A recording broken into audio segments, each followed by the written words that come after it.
আকাশবাণী গুৱাহাটী উপন্যাস পাঠ। এই অনুষ্ঠানত প্ৰচাৰ হৈ আছে মাণিক বৰাৰ উপন্যাস বৈৰাগী বিহংগৰ ধাৰাবাহিক পাঠ। পাঠ আগবঢ়াইছে অৱনী বৰাই। প্ৰযোজনা ঋতুপৰ্ণ দাসৰ। এয়া শুনক বৈৰাগী বিহংগ।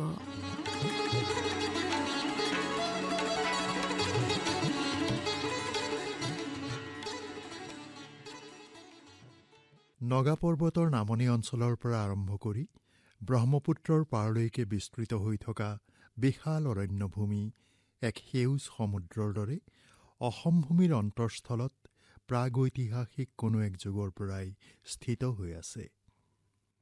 এই দেশৰ শিৰ যেনেকৈ উন্নত, বাহু তেনেকৈ শীতল আৰু প্ৰশস্ত, বক্ষ তেনেকৈ বিশাল আৰু অন্তৰ সেউজ সমুদ্ৰ।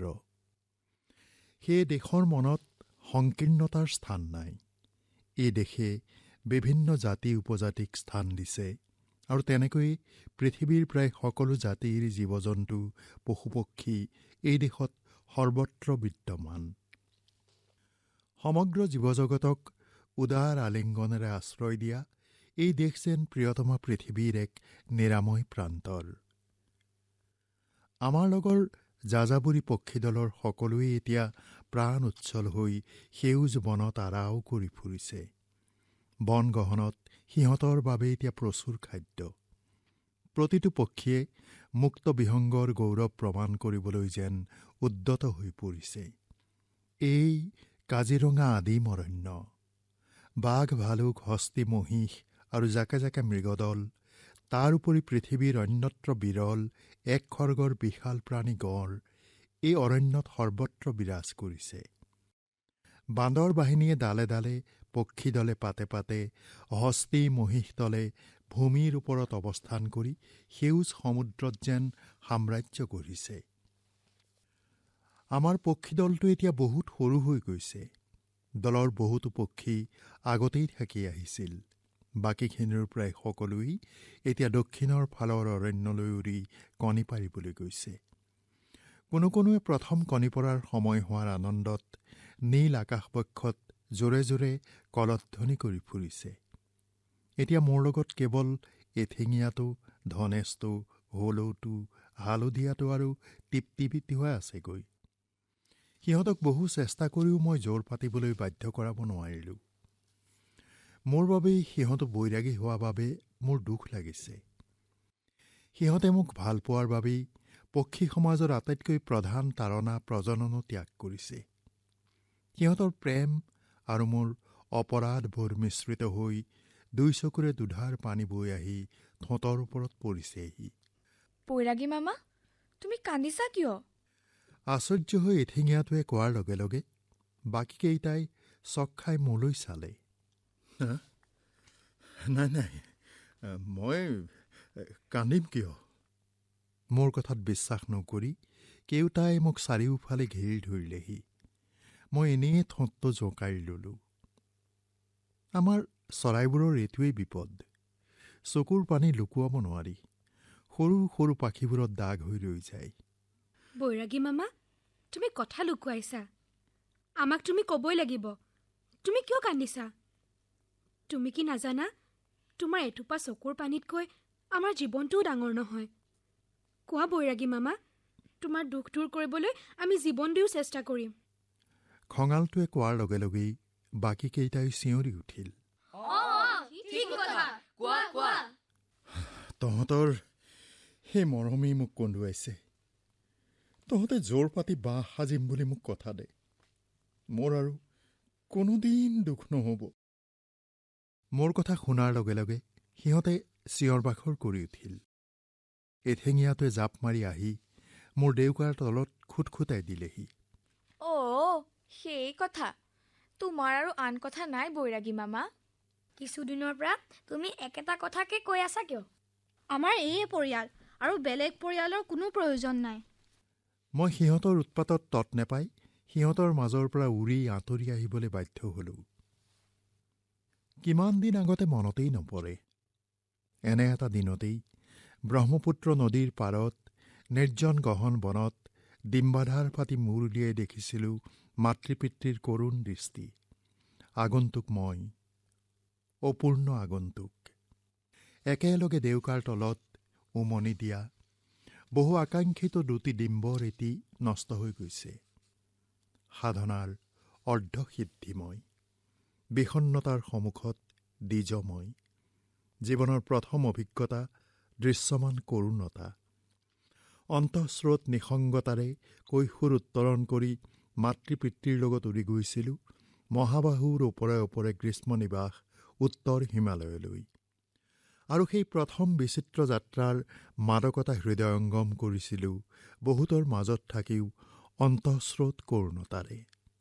আৰু এতিয়া অনুভৱ কৰিছোঁ সেই বিষণ্ণতাৰ ফলগোধাৰাই জীৱনৰ অমূল্য সম্পদ হৈ যেন সাৰ্থক কৰিছে মোক বিচিত্ৰ অভিজ্ঞতাৰে। জীৱনৰ সকলো বিচিত্ৰতাৰ মাজত থাকি মই জীৱন বৈৰাগী হলোঁ। নিচেই কাষতেই ধুমধাম গছ ভঙাৰ শব্দ হৈছে। নিশ্চয় হস্তীৰ দল। অলপ পাছতেই দলপতি বিশাল দন্তৰ হস্তীপ্ৰৱৰক দেখা পালোঁ। অৰণ্যত মুক্তভাৱে বিচৰণ কৰি ফুৰা হস্তী দলপতিক যি দেখা নাই, সি গজৰাজ কথাটো নিশ্চয় ভালদৰে হৃদয়ংগম কৰিব নোৱাৰিব। গজৰাজৰ বিশেষণ গজৰাজেই। লাহে লাহে গোটেই হস্তী দলটোৱেই হাবি ভাঙি ভাঙি আমাৰ ওচৰৰে আগুৱাই যাবলৈ ধৰিলে।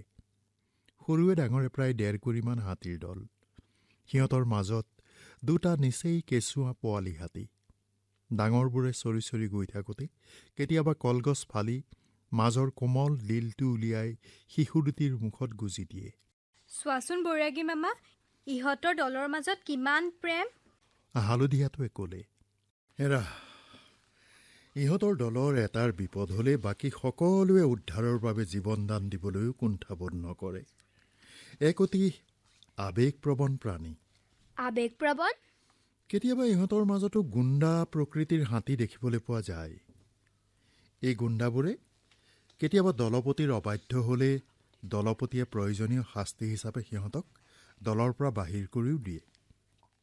এনেদৰে দলচ্যুত হোৱা গুণ্ডা হাতীয়ে দলপতিৰ দুৰ্বলতালৈ বাট চাই থাকি দলটোৰ ওচৰে ওচৰে অকলেই ঘূৰি ফুৰে আৰু সুযোগ চাই কেতিয়াবা দলপতিক আক্ৰমণ কৰে। দলপতিক হৰুৱাব পাৰিলে হাতীটো সেই দলৰ দলপতি হয়। পৰাস্ত দলপতিজনে ইচ্ছা কৰিলে নতুন দলপতিজনৰ তলতীয়া হৈ থাকিবও পাৰে। কিন্তু হস্তীৰাজৰ সন্মানবোধ অতি প্ৰখৰ। সেই দল এৰি পৰাস্ত হোৱা হাতীটো আঁতৰি গৈ পৰ্বতৰ ওপৰৰ পৰা খাদত জঁপিয়াই পৰি আত্মহত্যা কৰে। দলপতিজনেনো দলত কি কৰে? যিকোনো বিপদত দলটোক সুৰক্ষা দিবলৈ নিজৰ জীৱন বিপন্ন হ'লেও দলপতিজন সদায় সন্মুখত থাকে। মানুহে হাতীৰ মূৰত গজমুক্তা থাকে বুলি কয়, সঁচা নেকি? নাজানো, থাকিবও পাৰে। পুৰণি গ্ৰন্থত আছে ১,০০,০০০ হাতীৰ ভিতৰত এটা ঐৰাৱত বংশীয় হস্তী থাকে। এই ঐৰাৱত ব্ৰাহ্মণ বংশীয় আৰু ১,০০,০০০ ঐৰাৱতৰ ভিতৰত এটা হস্তীৰ গজকুম্ভত গজমুক্তা থাকে। এনে ঐৰাৱত মৰাৰ সময়ত গজকুম্ভত এক নীল চক্ৰ দেখা দিয়ে। মৃত ঐৰাৱতক মাটিৰ তলত পুতি থলে ১/৪ শতাব্দী অক্ষত অৱস্থাত থাকে। তাৰ পাছতহে পচিবলৈ ধৰে আৰু তেতিয়াই গজকুম্ভ খুলি গজমুক্তা উলিয়াব পাৰি। এই গজমুক্তা মানুহে অলংকাৰত লগাব নোৱাৰে। মাত্ৰ কুলদেৱতাৰ হীৰালংকাৰ কৰি দিব লাগে আৰু যাৰ ঘৰত গজমুক্তা থাকে তাৰ বংশ ৰজা হ'ব। এয়া পুৰাতন জ্ঞানীসকলৰ কথা। বহু পুৰাতন দিনৰে পৰা এই দেশ হাতীৰ বাবে বিখ্যাত।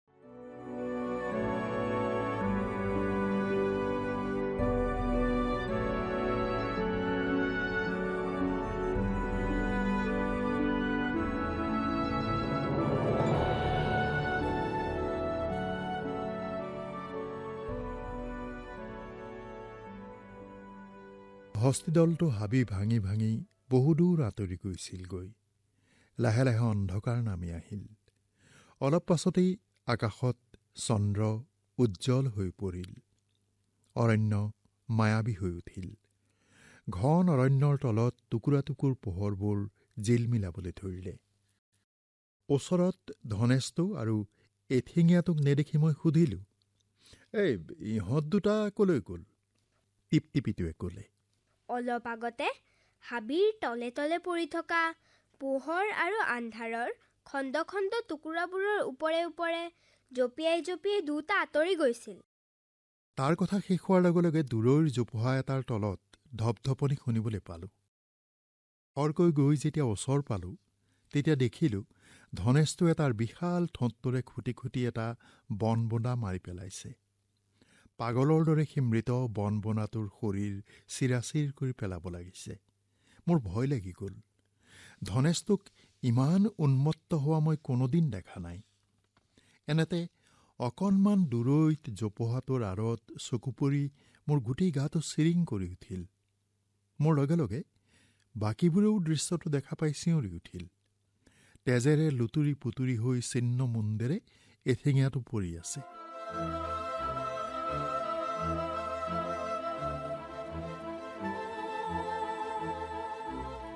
একেলগে আমি জাপ মাৰি তাৰ ওচৰত পৰিলোগৈ। ধনেশটোৰ লগে লগেই গোটেইকেইটাই চিঞৰি চিঞৰি কান্দিবলৈ ধৰিলে। ধনেশটোৱে পাগলৰ দৰে য'তে ত'তে ঠোঁটেৰে খুন্দিয়াই চিঞৰি চিঞৰি কান্দিছে। মই গৈ পৰাৰ লগে লগে সি আহি মোক জপতিয়াই ধৰিলেহি।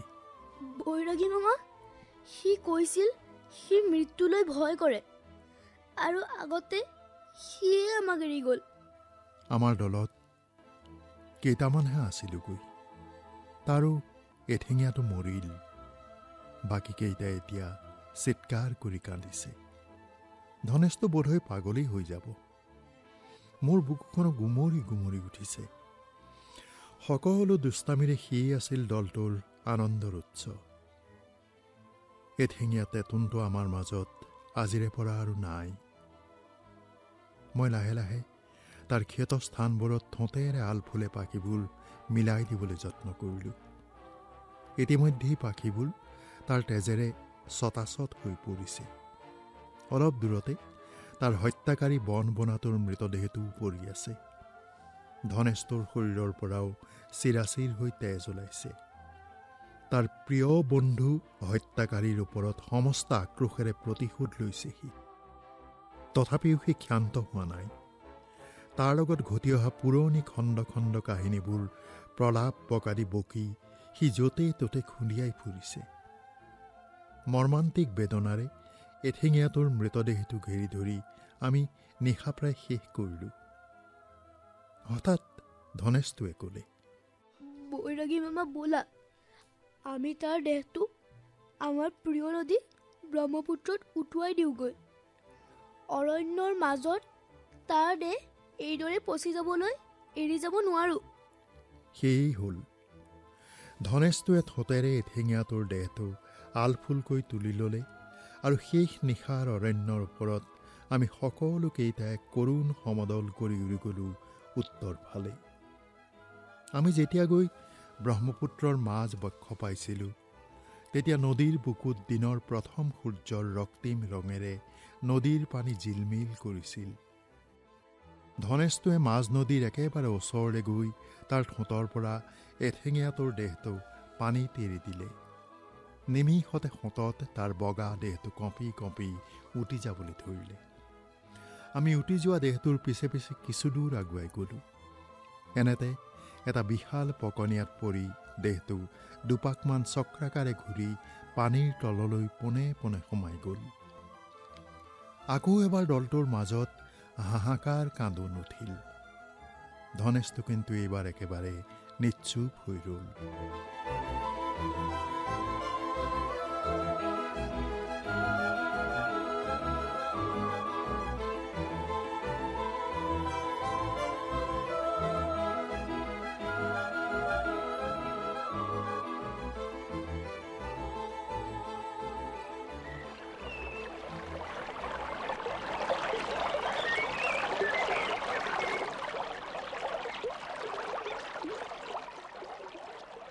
এয়া গুপ্তকাশী বিশ্বনাথ। উমাতুমণি আৰু উত্তৰ পাৰৰ মাজত এতিয়া পানীৰ পৰা মূৰ তুলি অসংখ্য স্তম্ভৰ দৰে শিল ওলাই আছে। এয়াই বানৰজাই মহাদেৱক প্ৰতিষ্ঠা কৰিবলৈ সজা নতুন কাশীধামৰ 19 শিৱলিংগ। 1 কোটিলৈ এটা লিংগ কম হোৱা বাবেই ই পূৰ্ণকাশী হ'ব নোৱাৰিলে। উমা মন্দিৰৰ ওচৰৰ পুৰণি আম এজোপাত আমি বিষণ্ণভাৱে পৰি ৰলোঁ। সকলো এতিয়া নিশ্চুপ। প্ৰত্যেকেই নিশ্চয় এতিয়া তেতনটোৰ লগত পুৰণি কথাবোৰ মনত পেলাই মগ্ন হৈ আছে। মই উত্তৰ পূবৰ বুঢ়ীগংগা আৰু ব্ৰহ্মপুত্ৰৰ সংগমত পৰি থকা বৰলা শিলটোলৈ চাই ৰলোঁ। বহু জনশ্ৰুতিৰে ভৰা বৰলা বা বীৰভদ্ৰ শিল এতিয়াও একে ঠাইতে পৰি আছে। নদীৰ পাৰে পাৰে 100 গজমান ভটিয়াই আহিলেই ধ্বংসপ্ৰাপ্ত বিশ্বনাথ মন্দিৰ।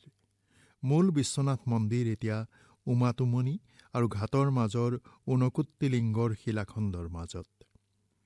বাৰিষা পানীৰ তলত আৰু খৰালি ভগ্নাৱশেষ হিচাপে বালি তোলাই থাকে। 7ম-8ম শতিকাত নিৰ্মাণ হোৱা এই বিশ্বনাথৰ সকলো ভাস্কৰ্য আৰু স্থাপত্যই এতিয়া নদীবক্ষৰ বালিৰ তলত। শেহতীয়াভাৱে আহোম ৰাজত্বৰ বিশ্বনাথত নতুন মন্দিৰ নিৰ্মাণ কৰা হয়। এটা মন্দিৰ আহোম স্থাপত্যৰে এতিয়াও পাৰত থিয় হৈ আছে। উমাতুমনিৰ পূব ভাগৰ এটা শিলত আহোম নৃপতিসকলে মূল বিশ্বনাথ মন্দিৰৰ নিৰ্মাণ কৌশল আৰু চানেকি কিছুমান খোদিত কৰি গৈছে। এতিয়া মানুহে যাক পাণ্ডৱৰ পাশা খেলৰ চিন বুলি কয়। যেতিয়া নৰকাসুৰ ভগদত্তই এই ৰাজ্যৰ পশ্চিম খণ্ডত ৰাজত্ব কৰিছিল, সেই সময়ত উত্তৰ দক্ষিণ আৰু পূব খণ্ডত আন 3খন পুৰাতন ৰাজ্য বিখ্যাত হৈ পৰিছিল। পূবত ভীষ্মকৰ কুণ্ডিল ৰাজ্য, দক্ষিণৰ ডিমাপুৰত হিড়িম্বাৰ ৰাজ্য আৰু উত্তৰত শোণিতপুৰত বানৰ ৰাজ্য। এই সমগ্ৰ অঞ্চলটোৱেই তেতিয়া বান ৰাজ্য আছিল।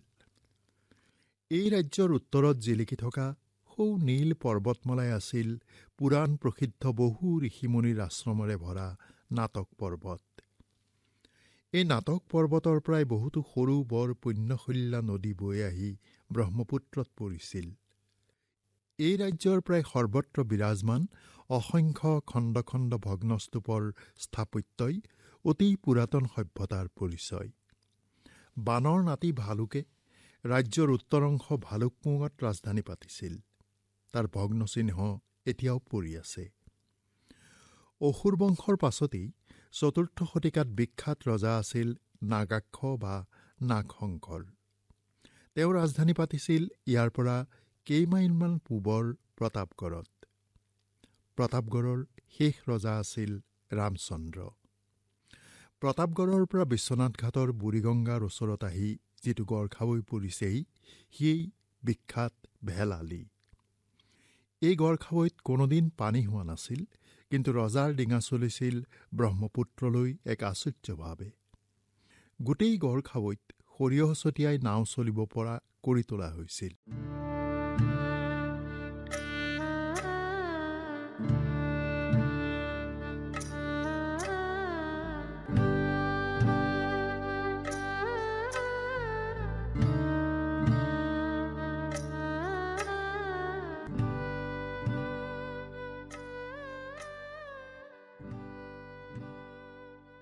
উপন্যাস পাঠ অনুষ্ঠানত ইমান পৰে মাণিক বৰা ৰচিত উপন্যাস বৈৰাগী বিহংগৰ পাঠৰ 10ম খণ্ডটি শুনিলে। পাঠ আগবঢ়ালে অৱনী বৰাই। চৰাইৰ বিভিন্ন চৰিত্ৰত অভিনয় কৰিলে তন্ময়ী বৰা, বি পালকি, ধ্ৰুৱদীপ হাজৰিকা, অৰুণাভ হাজৰিকা, আকিব মজিদ, প্ৰিয়াংশী পৰাশৰ, সাক্ষী প্ৰিয়ম্বদা আৰু হৰ্ষিতা শৰ্মাই। উপন্যাস পাঠ অনুষ্ঠানটি প্ৰযোজনা কৰিলে ঋতুপৰ্ণ দাসে। বৈৰাগী বিহংগ উপন্যাসখনিৰ পাঠৰ পৰৱৰ্তী খণ্ডটি শুনিবলৈ পাব অহা সপ্তাহৰ এই একেটা বাৰৰ এই একেই সময়তে।